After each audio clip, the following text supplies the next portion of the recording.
U rikthyem sërish në studio për të vazhduar edhe më tej me të ftuarit tanë. Viti i ri Hijri 1448 shënon fillimin e një kapitulli të ri në kalendarin islam, një moment i rëndësishëm që i rikthen besimtarët e vlerat e besimit, sakrificës, durimit dhe solidaritetit. I lidhur ngushtë me hijretin, shpërnguljen e profetit Muhamedit a.s. nga Mekka në Medinë, ky përvjetor nuk është vetëm një ndryshim datash, por një mundësi për reflektim shpirtëror dhe për forcim të vlerave njerëzore shoqërore. Me këtë rast, Bashkia Fetare Islame organizon aktivitete dhe manifestime të veçanta duke përcjell mesazhe paqeje, bashkimi dhe shpresë për të gjithë besimtarët. Dhe sot me mua në studio kemi Musanif Rufatin nga Bashkia Fetare Islame. Përshëndetje i nderuar, mirë se erdhët në emisionin Ritmi i ditës. Përshëndetje, mirë se u gjeta, ju faleminderit për ftesën. Atëherë, viti i ri Hijri shënon një moment të rëndësishëm të themi në kalendarin islam. Si duhet ta kuptojnë besimtarët këtë fillim të ri dhe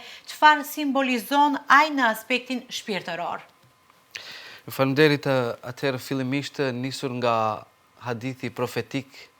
i cili thotë kush nuk falenderon njerëzit nuk ka falenderuar as Zotin. Unë fillimisht desha t'ju falenderoj për ftesën dhe duke lutur Zotin fuqiplot që të gjitha këto aktivitete të jenë të bereqeshme, gjithashtu falenderoj edhe stafin e redaksisë suaj që gjithmonë na gjindeni pranë për aktivitetet tona të cilat i bëjmë me karakter kulturor fetar. Dhe po ashtu, me qenë se jemi përfaqësues nga Bashkia Fetare Islame, unë gjithashtu edhe shpreh dëshirën që në emër të Reisul Ulemas, Haxhi Hafiz Shaqir Efendi Fetajt, t'ju bëj për hajër, pra t'ju uroj këtë vit të ri, Hijri, me lutje drejt Allahut fuqiplot që të gjitha punët të cilat i bëjmë të reflektojmë në aspekt pozitiv, duke lutur Zotin për dashuri, mirëkuptim, sakrificë, bereqet dhe gjithë të mira suksese në veprimtarinë tonë, të cilën po e zhvillojmë gjatë jetës kësaj bote. Mund të na thoni se cila është domethënia historike e fillimit të kalendarit islam nga Hijreti dhe pse kjo ngjarje vazhdon të ketë një rëndësi kaq të madhe edhe gjatë ditës së sotshme? Shikoni tani, fillimisht përpara se të flasim për atë se çfarë simbolizon sakrifica në kohën të cilën ne jetojmë,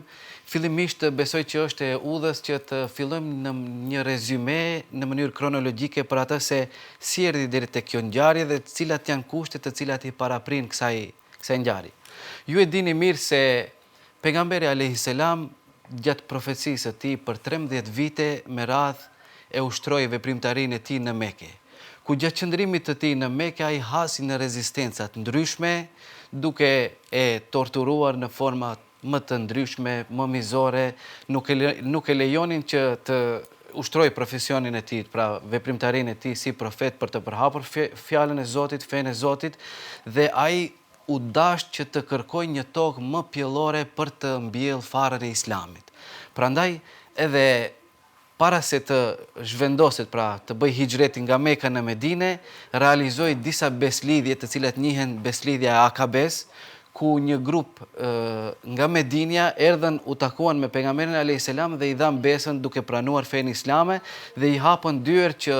ai në Medinë të shkojë, domethënë bashkë me ata të cilët kanë pranuar fenë islame, duke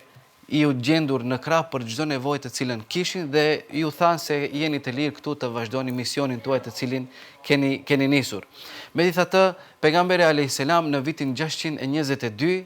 realizoi pra hijretin i shoqëruar me Ebu Bekrin radiallahu anhu, të cilët bile vlen këtu të theksohet edhe një moment që është shumë i rëndësishëm. Pejgamberi alayhis salam, edhe pse mori rrugtimin e tij për në Medinë, edhe pse ishte një nga urdhrat e Zotit që ai të shpërngulet nga Mekka në Medinë, megjithatë ai mori edhe masat paraprake të duhura për të realizuar këtë udhtim. Pra, angazhoi dikë për t'ia treguar rrugën, dikë për t'i siguruar ushqimin, transportin e kështu me radhë. Që do të thotë se njeriu nëse dëshiron të arrijë një qëllim të caktuar, sigurisht se është e patjetërsueshme që t'i merr masat e duhura. Nuk mjafton vetëm mbështetja në Zotin, edhe të presim ashtu pa mos marrë edhe masat tona. Edhe ashtu siç edhe përshkruhet nga Ebu Bekri radiallahu anhu, ata duke udhëtuar, edhe pse armiqtë e tyre i ndjeknin nga pas, këto u strehuan në një shpellë e cila quhet Theur, dhe tregon Ebu Bekri radiallahu anhu, thot ishte moment aq kritik sa që ato na erdhen për mbi kokat tona, pra ne ishim poshtë në shpellë dhe ato ishin si për nesh. Sa që ato po t'i zgjatnin pak kokat do të na i shifnin këmbët tona. Dhe unë kisha frikë për sigurinë e pejgamberit alayhis salam. Dhe kur pa Muhamedi alayhis salam se unë po brengosesha dhe mërzitesha dhe më tha mos u pikëllo, mos u mërzit, sepse Allahu xhelleshanu është me ne. Dhe ky është një prej motove, prej simboleve të mbështetjes në Allahun xhelleshanu. Siç thash, ai kishte marrë masat e duhura e pastaj i kishte lënë në dorë të Zotit, sepse nuk mjafton vetëm thjesht të themi e kemi lënë në dorë të Zotit dhe pa i marrë masat e caktuara apo paraprake nuk do mund të kemi edhe sukses. Kjo është ajo për cilën edhe pejgamberi alayhis salam mori edhe këtë udhtim dhe me të arritur në Medine, gjëja e parë të cilën e bëri pejgamberi alayhis salam ishte ndërtimi i xhamisë. Ndërtoi xhamin dhe pas asaj edhe e hapu edhe tregun e lirë, nga sa aty ishte tregu, megjithatë kishte një lloj monopoli ku njerëzit ishin të detyruar të blenin nga një person i caktuar e kështu me radhë, dhe pejgamberi alayhis salam nga ky moment i vllazëroi ensarët me muhaxhirët, pra me kasit me medinasit, dhe e shpalli tregun e lirë ku secili ku të dëshiroj mund të bëj tregti, pra të bëj biznes, të bëj pazar, dhe kjo është edhe një urtësi gjithashtu se për të pasur një shtet të shëndosh, për të pasur një punë të suksesshme, detyrimisht kërkohen këto dy elemente, pra profesionalizmi, nga se xhamia e kishte rolin edhe përveç të ibadetit, e kishte edhe rolin të dijes, shkencës, profesionalizmit e kështu me radhë, dhe ana tjetër ishte pra tregtia, pazari. Pa aspektin ekonomik dhe atë profesional ne nuk mund të funksionojmë ashtu siç duhet. Prandaj këto ishin dy elementet të cilat pejgamberi alayhis salam i kishte si prioritet me të ardhur në Medinë. I vllazëroi edhe Mekasit me Medinasit dhe kështu kjo u bë një kthes në historinë islame. Dhe jo rastësisht edhe Omeri radiallahu anhu gjatë të qenurit si halife, pra kryetari i besimtarve, ai zgjodhi pikërisht datën e hijretit për të filluar kalendarin islam. Dhe jo rastësisht nuk zgjodhi as ditëlindjen e pejgamberit alayhis salam, as nuk zgjodhi datën kur ai filloi si profet të ushtroi profecinë e tij, por pikërisht zgjodhi që kjo datë të jetë pra hijreti, nga se me këtë datë pra fillon nga një grup i persekutuar të shndrohen në një grup tani, por një shoqëri më e qytetëruar, më e institucionalizuar, dhe edhe pejgamberi alayhis salam me të ardhur në Medinë, pra edhe ky qytet e kishte emrin Yathrib, ai gjëja e parë që bëri e ndryshoi emrin në Medinë, qytet, pra ka kuptimin qytet, dhe sikur edhe këtu na dha një mesazh se gjërat e mira, gjërat e mëdhaja sigurisht që mund të realizohen nëpër qytete, nëpër vende ku frekuentojnë edhe shoqëri të ndryshme, dhe nuk mund të kemi edhe bereqet në vendet të prapambetura, në vendet ku janë edhe pakica e kështu me radhë. Prandaj edhe gjëja e parë që bëri e ndryshoi emrin edhe filloi të bëjë një transformim të besimtarëve apo të jetës shoqërore në aspektin fetar. Hijreti nuk ishte vetëm një shpërngulje fizike, por edhe një moment i madh sakrifici, durimi dhe besimi. Mund të na thoni sa janë aktuale këto vlera në shoqërinë tonë dhe si mund të shërbejnë si udhërrëfyes për brezat e rinj? Shikoni tash, po të marrim edhe të analizojmë çështjen e hijretit, do të mund të nxjerrim disa prej urtësive. E para që mund të themi është se është sakrifica. Të gjithë këto shokët e pejgamberit alayhis salam bashkë me të i braktisën gjithë çka kishin në Mekë dhe u shpërngulën në Medinë. Pra aty kishin edhe shtëpitë e tyre, pasuritë e tyre, bagtitë e tyre, të gjitha i braktisën dhe erdhën me të vetmin qëllim. Pra kishin një mision të caktuar, ngritjen e fjalës së Zotit dhe bindjen se pejgamberi alayhis salam është në të drejtë. Prandaj sakrifica luan një rol të rëndësishëm edhe sot, e kësaj dite. Në qoftë se ne sot jemi këtu dhe të marrim të meditojmë pak se ne, derisa ata ishin gjendje të braktisin, të sakrifikojnë gjithçka nga pasuria e tyre, sa ne jemi në gjendje të braktisim të paktën një mëkat drejtuar drejt asaj që urdhron Allahu xhelleshanu. Sepse edhe pejgamberi alayhis salam na ka treguar se pas këtij hijreti më hijret tjetër shpërngulje nuk do ketë. Mirë po, ai ka thënë muhaxhir, pra i shpërngulur, është ai njeri i cili largohet nga ato të cilat i ka ndaluar Allahu xhaleshanu. Prandaj sakrificë për ne është që sot ne të largohemi nga mëkatet të cilat jemi duke i bërë, sepse nuk ka njeri i cili është pa mëkate. Megjithatë, i mirë apo besimtar që e do Zoti është ai i cili reflekton, pra e kupton se ka gabuar dhe merr një kthes duke u orientuar nga ajo të cilën Allahu xhaleshanuhu kërkon. Pra sakrifica edhe atëherë ishte në forma të ndryshme, mirë po prej nesh nuk kërkohet askush nga askush që të braktisim pasurinë e kështu me radhë, mirë po prej nesh kërkohet që ne të paktën t'i braktisim gjërat negative, veset negative, për të orientuar ka ajo që Allahu xhaleshanu kërkon prej nesh. E dyta është durimi. Pejgamberi alayhis salam gjatë 13 viteve sa ishte në Mekë, ai duroi çdo lloj persekutimi, çdo lloj torture të cilën ja bani, dhe e dinte se gjithnjë kjo është edhe rregull, se pas vështirësisë vjen edhe lehtësimi. Prandaj edhe ai duroi derisa Allahu xhaleshanu edhe e shpërblej me këtë të cilën domethënë pra e realizoi në Medinë, duke e formuar shtetin islam e kështu me radhë. Dhe pika e tretë, besimi. Unë do thoja se besimi është ajo e para e cila e bëri që të gjithë këto gjëra të realizohen si rezultat i besimit, pra bindjes, sepse Allahu xhaleshanuhu kërkon që besimtari të jetë, domethënë në rrugën e duhur, që t'i zbatoj obligimet e cilat ja ka caktuar Allahu xhaleshanuhu. Edhe këto për shembull janë shumë të nevojshme për kohën të cilën ne jetojmë. Të kemi pjesë të pandashme të jetës tonë, sakrificën, durimin, besimin. Përveç këtyre, ne mund themi se nga hijreti mund të nxjerrim edhe shumë urtësi tjera, për shembull vëllezërimin që e bëri pejgamberi alayhis salam mes mekasve dhe medinasve. Kjo do të thotë se ne duhet të promovojmë bashkëjetesë, mirëkuptim, mirëqenie, tolerancë e kështu me radhë, domethënë. Vëllezërinë të kemi si prioritet, sepse jetojmë në një shoqëri ku duhet që të bashkëjetojmë me të gjithë, të sillemi mirë, të kryejmë detyrat të cilat ne kërkohet që t'i realizojmë ato, e kështu me radhë. Vëllezërinë thash edhe institucionalizimin. Prandaj edhe kjo është një nga pikat kyçe ku njerëzit duhet të jenë sa më institucional për të pasur sukses, sepse me anë të rrugicave, me anë të gjërave më të vogla nuk ka mundësi të arrim suksesin ashtu siç e arrim nëpërmjet institucionalizimit. Prandaj edhe më herët e përmenda, unë desha t'ju falenderoj për të gjitha përkrahjet që jeni pranë Bashkisë Islame, sa herë që ka nevojë apo sa herë që Bashkia Islame organizon manifestime të ndryshme, televizioni, stafi juaj është aty pra me ne, duke u munduar që të paraqesim përpara besimtarëve tonë misionin të cilin edhe pejgamberi alayhis salam e kishte, pra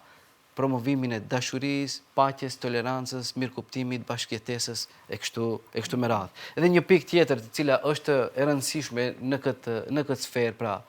sa i përket hijretit, është edhe se pejgamberi alayhis salam me të ardhur në Medinë, gjëja me thonë pas atyre që u përmendën më lartë, ai edhe e themeloi, pra e formoi edhe kartën e Medines. Karta e Medines, lirisht mund themi se është një nga kushtetutat e para në botë e shkruar e cila i parashet të drejtat e çdo individi. Sepse pejgamberi alayhis salam kur erdhi nga Meka në Medinë, aty kishte disa popull ndryshëm, për shembull Mekasit të cilët erdhën aty, Medinasit të cilët ishin në vendin e tyre, dhe përveç këtyre kishte edhe grupe tjera të cilët ishin të krishterë, jehudi e kështu me radhë. Dhe rregulla që parashihte karta e Medines ishte se çdo njeri mund të ushtrojë praktikimin e fesë së tij në mënyrë të lirë. Çdo kush ishte i lirë, pastaj në rast se kërcënohet pra Medinja, të gjithë ishin të obliguar që t'i dalin në krah, si dhe shumë pika tjera të cilat kanë rëndësinë veçantë. Megjithatë, karta e Medines shërben edhe për ditët e sotme të cilat jetojmë si një model për bashkëjetesë, siç përmenda, për vëllazëri, për liri e kështu me radhë. Bashkia Fetare e Islamit tradicionalisht mund të themi lirshëm që feston këtë natë të veçantë, apo të themi konkretisht fillimin e vitit të ri. Cili është qëllimi i këtyre organizimeve dhe çfarë synoni të përcjellni tek besimtarët musliman? Është e vërtetë se Bashkia Fetare Islame, tani të themi se që nga viti 2014, këtë manifestimin qendror me rastin e vitit të ri hijrit e realizon në mënyrë të organizuar dhe kështu pak në mënyrë më të zgjeruar, Dhe qëllimi kryesor është që t'ju përcjellim edhe gjeneratave të reja, por edhe atyre më të vjetra. Për shembull, tek gjeneratat e reja dëshirojmë që të përcjellim sakrificën të cilën e përjetuan ata të cilët ishin para nesh për të ndërtuar themelet e asaj feje të cilën ne sot po e jetojmë me lehtësi. Të shohin pra se çfarë sakrificash përjetonin ato, çfarë mundesh kanë dhënë, që ne sot ta gëzojmë këtë fe me këto lehtësira të cilat i kemi, si dhe për kategorinë tjetër, pra për të moshëriturit është një moment reflektimi pra për t'ju kthyer Zotit, për t'ju kthyer fesë, për t'ju kthyer veprave të mira, nga se viti kur mbaron njeriu duhet të bëjë një vetë llogaritje. Si isha këtë vit që shkova, sa punë të mira kam bërë, sa punë të liga kam bërë,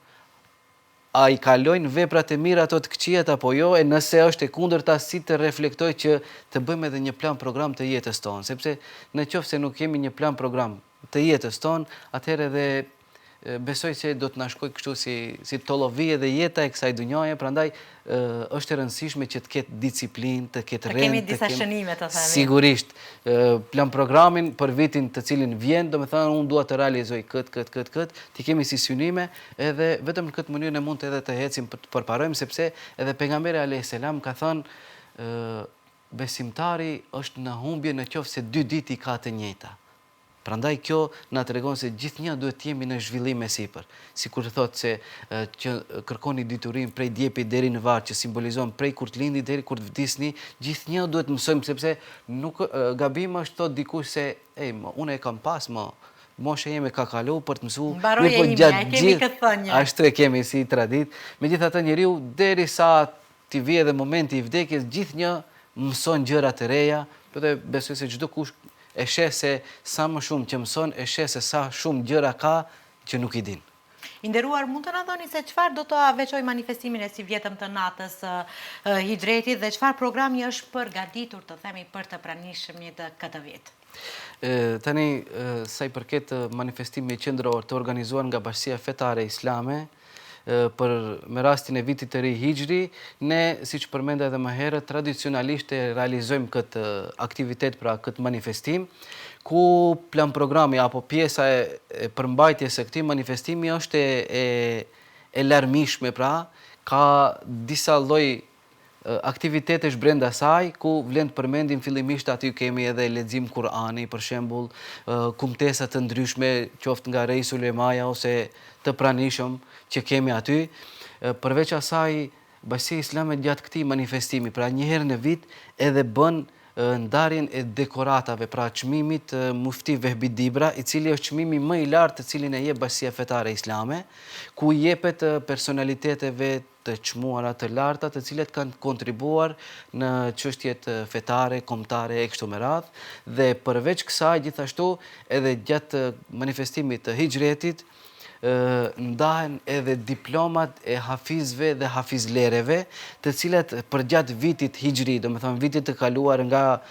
viti i kaluar në këtë kohë deri tash, domethënë të gjithë hafizët dhe hafizet të cilët kanë memorizuar Kur'anin përmendsh, gjatë këtij manifestimi në mënyrë ceremoniale, në mënyrë kështu festive, shpërndahen edhe diplomat për këta. Dhe përveç asaj, siç thash, qëllimi kryesor i Bashkisë Islame apo i këtyre manifestimeve është për të përcjell dashurinë, për të ripërtrir bindjet tona fetare, sepse këtë e shohim edhe në për aktivitete, ku e shohim se ka një masë më të madhe se sa ato të zakonshmet. Ka momente ku njeriu mund të ndikohet më shumë jo prej ligjëratave siç jemi të mësuar, prandaj edhe jo rastisht edhe pjesë e këtij programit, domethënë festiv, kemi edhe ilahi të ndryshme, kemi edhe monologe ku përcjellen edhe porosi të pejgamberit alayhis salam, domethënë që dikush i mund ta përjetojë më së miri nëpërmjet ilahis apo nëpërmjet këtyre monologeve të ndryshme, dhe pjesë e këtij programi, pra thash, janë edhe monolog, ilahi, kaside, ligjërata edhe ndarjet e këtyre dekoratave apo çmimeve për persona të caktuar. Mund të themi që kemi një program të mbushur, të larmishëm, që në një çfarë mënyre do të përcillen edhe shumë mesazhe nëpërmjet këtij manifestimi. Në një kohë kur sfidat sociale dhe ndryshimet e shpejta po ndikojnë në jetën e përditshme, sa e rëndësishme është që institucionet fetare të ruajnë dhe të promovojnë vlerat si solidariteti, mirëkuptimi dhe bashkimi. Shikoni tani institucionet fetare kanë një përgjegjësi të madhe për sa i përket ruajtjes së vlerave fetare në shoqëri. Prandaj në një kohë kur shoqëria përballet me polarizime të ndryshme, me individualizëm, me presione sociale, me bullizime të ndryshme, besoj që këto momente janë të reflektimit për mirëkuptim, për bashkim, janë si solidaritetin veçanërisht, janë nevoja të domosdoshme të pjesë, sepse janë pjesë përbërëse e jetës shoqërore këtu ku jemi ne, sepse edhe porositë e pejgamberit alayhis salam janë në këtë drejtim. Për shembull, pejgamberi alayhis salam thotë nuk ka besuar ashtu siç duhet një person i cili nuk ja dëshiron vëllaut të vet atë që ja dëshiron vetes së tij. Prandaj edhe kjo është një prej vlerave të cilët ne po të marrim edhe të analizojmë edhe shumicën e gjymtyrëve apo organeve të cilat i kemi, Allahu xhaleshanu jo rastësisht i ka krijuar në çifte. Që do të thotë, të rralla janë organe të cilat janë tek, shumica janë çift, që do të thotë se asgjë nuk bëhet vetë. Në mënyrë të organizuar, sepse siç thonë ata, edhe një në dorë vetë nuk mund ta pastrosh. Po nevojitet edhe tjetra që të mund t'i pastrojmë. Edhe është edhe një thënie shumë e bukur e cila thotë, në qoftë se e ndajmë, do të ngopemi. Në qoftë se ndahemi, do të zhdukemi. Prandaj duhet të promovojmë bashkimin, sepse edhe bashkësia fetare islame, edhe emri i saj aludon në këtë pra, në bashkim, bashkimin, solidaritetin, si që përmenda edhe hadithin e pejgamberit alayhis salam, që duhet të kemi dertin edhe të atij tjetrit, apo me një hadith tjetër ku thot pejgamberi alayhis salam, nuk ka besuar ai i cili fqinju i tij është i uritur ndërsa ai bie të flej i ngopur. Prandaj gjithnjë duhet të kemi edhe dertin apo brengën e besimtarëve, e fqinjve, e kojshive edhe atyre të cilët ne bashkëjetojmë në një vend të caktuar. Këto janë vlerat të cilat duhet t'i kultivojmë, t'i zhvillojmë edhe më tepër, sepse vetëm në këtë mënyrë, pra të bashkuar, ne mund të ecim përpara. Sepse përçarjet gjithnjë na sjellin gjëra negative dhe të dëmshme. Përveç aspektit fetar, këto aktivitete kanë edhe një dimension të themi kulturor e edukativ. Sa është e rëndësishme që tradita e shënimit të natës së hijretit të ruhet dhe të përcillet nga një brez tek tjetri. Tani po të shohim se këto, siç përmendet, këto aktivitete kanë edhe karakter edukativ, shoqëror, kulturor, e kështu me radhë. Dhe mu për këtë, jo vetëm bashkësia fetare islame në nivel qendror, mirë po të marrim të shohim edhe të gjithë muftinit në rajonin ton, organizojnë manifestime të tilla për sa i përket natës hijretit, pra vitit të ri të muslimanëve, jo vetëm të asaj, pastaj ditëlindjes së pejgamberit alayhis salam, netëve të mëdha siç janë nata e Kadrit, dita e Bedrit, nata e Miraxhit e kështu me radhë, dhe këto janë momente të volitshme për të sensibilizuar masën, pra besimtarët, dhe pikërisht këtë ne e vërejmë se në këto momente, pra kur kemi manifestime të tilla, xhamit janë të stërmbushura. Se edhe kjo tregon se besimtarët kanë nevojë për aspektin shpirtëror ta ushqejnë, sepse siç përmendëm edhe më herët, këto sfidat e kohës, rrjetet sociale kanë bërë situatën të atill që njeriu e ndjen një mungesë shpirtërore në veten e tij. Pa marrë parasysh se sa është aktiv nëpër to, pikërisht ka diçka e cila i mungon dhe këto i gjen posaçërisht në këto manifestime, aty ku përmendet fjala e Zotit, aty ku përmenden, domethënë, virtytet e besimtarit shembullor e kështu me radhë. Qëllimi i këtyre aktiviteteve, siç përmenda edhe më herët, është që të reflektoj tek të rit, duke i sensibilizuar dhe të njihen me trashëgiminë e tyre fetare, pra si erdhi Islami deri tek ta, dhe po ashtu edhe të kuptojnë se çfarë sakrifica përjetuan ata të cilët e kanë arritur që të vinë deri në këtë moment ku ne tash ta gëzojmë këtë fe, pra këto të mira e cila na i ofron feja islame. Edhe po ashtu, do të thonë, këto momente, pra këto aktivitete shërben që besimtari që të reflektoj, pra të bëj një kthes, të largohet, siç përmendëm edhe në fillim, se hijreti i sotëm nuk është thjesht shpërngulje nga një vend në një vend tjetër, por është shpërngulje qoftë edhe nga një mëkat drejt asaj të cilën e kërkon Allahu. Nga se edhe në një hadith thot, e përmendëm edhe më herët, pejgamberi alayhis salam muhaxhir, pra sot prej hijretit, porosi më shumti e kemi të largohemi nga vesit e këqija drejt asaj që Allahu xhaleshanu u porosit, drejt virtyteve. Unë posaçërisht do kisha preferuar të them se në profesionalizëm duhet të zhvillohemi sa më tepër në shkencë, në dije, në cilësi të mira, të cilat edhe i promovon feja islame pikrisht. Dhe në fund një mesazh të shkurtë për natën e vitit të ri, një natë kaq e madhe për besimtarët musliman. Unë me rastin e festës së vitit të ri të besimtarëve, pra Hijri 1448, dëshiroj që t'ju përcjell të gjithë besimtarëve urimet më të sinqerta për paqe, mirësi, shëndet dhe begati. Përveç kësaj, dua t'ju rikujtoj fillimisht vetes dhe të tjerëve se nga kjo histori, pra nga kjo ngjarje, le të marrim sakrificën e pejgamberit alayhis salam, përveç manifestimeve që i bëjmë ne këtu me lloj-lloj gjëra të ndryshme, të paktën të përfitojmë në aspektin e sakrificës, në aspektin, të marrim durimin nga pejgamberi alayhis salam, të marrim besimin nga pejgamberi alayhis salam, se ajo është ajo e cila e bëri që të realizohet e gjithë kjo ngjarje dhe të përkujtohet me vite me radhë. Pra besimi, të marrim vëllezërinë, pra të jemi besimtar vëllezër me njëri tjetrin, të duhemi, të ndihmohemi, dhe gjithashtu të jemi të lidhur për institucionet, të jemi institucional, të jemi të vëmendshëm, sepse edhe këto institucione e kanë për detyrë ngritjen e vetdijes, qoftë kulturore, qoftë shpirtërore, qoftë fetare, por qoftë edhe të sferave të ndryshme. Ju faleminderit edhe një herë që ishit pjesë e emisionit tonë në Ritmi i ditës, që dhatë kaq informacione për manifestimin e mbrëmshëm që do të organizohet nga Bashkia Fetare Islame, si dhe për mesazhet që përcjellit deri tek besimtarët musliman. Ju faleminderit edhe juve, kënaqësia ishte edhe imja. Lut Allahun xhaleshanuhu që të gjitha punët e cilat të mirat i kemi bërë, Zoti na i pranov dhe na i mundsof që këtë vit të jemi më të vëmendshëm, më vigjilent, dhe të mundohemi që të shtojmë dozën e veprave të mira dhe të ndryshojmë nga ajo që ishim vitin e kaluar. Ju faleminderit gjithëve. Ju faleminderit edhe një herë.